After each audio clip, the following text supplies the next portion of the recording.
Whaatalofa le amatanga o le nei vai so fou lo tātou tino ai o le whao poponga fure nei o tala fou mai Samoa o se mai le whaafonga.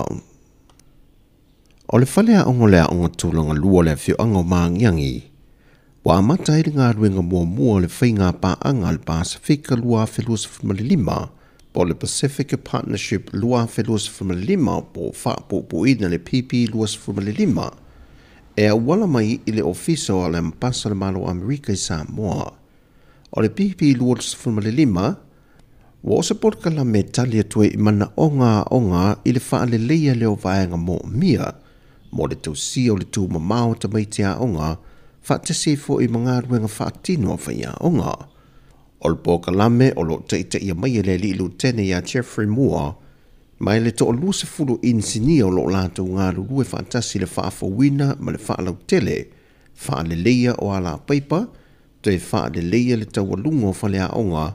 ato ai ma le toe fausia o se isi noa whanga mo le whaalau tele i nātu o le tāua o tūlanga tau ia o onga. O le malanga si mai o le sui o le malo Amerika i Samoa, ia Daniel Tarapaki, na ia wha mautui na i whainga pa anga malimtanga luenga o onga, ma le sui o le malo Amerika. Na whandia le li i lutena i Jeffrey Moore, o le ngā luenga le o whaatino, e le na o se fausanga o vaenga o mo o mia e wha le leia. Mai o i wā tangia ai le nau le malo Amerika, e una ia le soifua malo loina o alo ma whanau e maisia le saonga le mono whanga o lo lato whaunga ina. Ato ai foi, ato ai manipito la aua vaenga o whaia onga, e na ia o lato tui nātu foi le awa onga pito sili o na tā ua malelei, mo whanawa onga. O se ngā ruenga o whaalia e mua, ia tele tausanga e whaonga ai e alo ma whanau le whio anga o maangiangi le aonga tūlang lua. Mai o le porkalame le PP lua whamalilima, o le porkalame a le vaenga au Amerika e whaapito mo tangata lau tele. Mai o le sini au tū, o le anga i le wha le leo le tūlanga tau le saunga le mo tangata lau tele. Ina ia saunga le le tama ma le teine sa mo e vahe tamatu i New Zealand, o le tūle o lo sila i eilea malo, e alai o na whaatu la whanuina, le vahe tamai na atua tātou whanau mai sa mo nei. Peita i o le vala tonu le ua lape i le to tele o mātua sa moa, o lo alalam papa au i le atunu o New Zealand, o lo vahe tamatu i nisi o alo ma whanau le atunu o. O tāo fia le tu mauni i New Zealand le ala i le swinga o le tūla whono, o le mawhai iu na tue whaatino wha al tūla whono se ngā yoinga whaapea, se ia whaia se whafo le mata opo. Ma o lea la swinga e pe o no tā ua, ia e pe fo i o na o whaino atu mo le silfia se o tātou atunu, o le mafuanga le nā.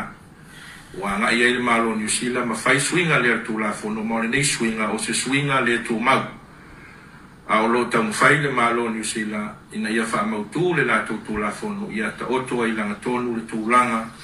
i whanau e vai tamai nātu to tono New Zealand, o le anganga mawalunga, ia malu puipuia whanau. O ua nei to e tūla i mai le tūlanga o lo mai tawina, le sawa ina o nai whanau, e i la tō o lo vai tamai nātu. O le upomoni, maatu le whaafonga anga se o tātou atunu, e le o a fia uma ia ainga, mātua o lo vai tamai nātu whanau mai Samoa nei. E le o a fia uma i la tōu i le nei tūlanga. Petai, ia ang tonu lava ia i la tōu i mātua o lo whaatinoina, ma sa whaatinoina ia tūlanga. Ia lea wa fia ai, ia marilau tele o si o tātou atunuu, ia o lo iai, ia le wha moe, e whaatino lea tūlanga. E do visilingia le ofisa sili o le wha amasinonga, papa li i John Taima le langi a whele, e se foi numero o wha amawina. Wha li e papa li i, ua o atu i le fitu se lau lea wha i o alo ma whanau o lea tunu,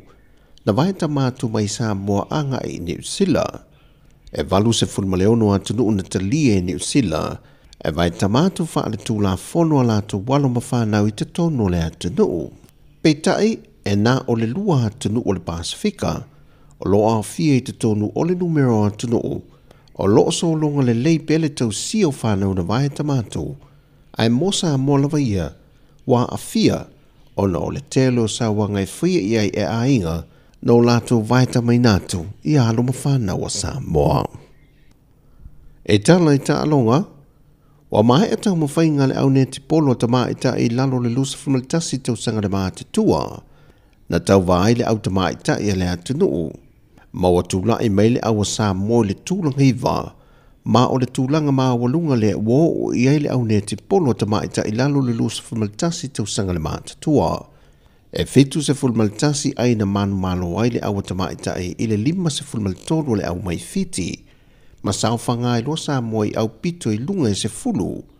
Mai o le tūlanga wa au sia e awa le atu nuu, o se tūlanga wa wha alia ai le tā le nia ma nga wha aolo i alo ma whanau wa Samoa.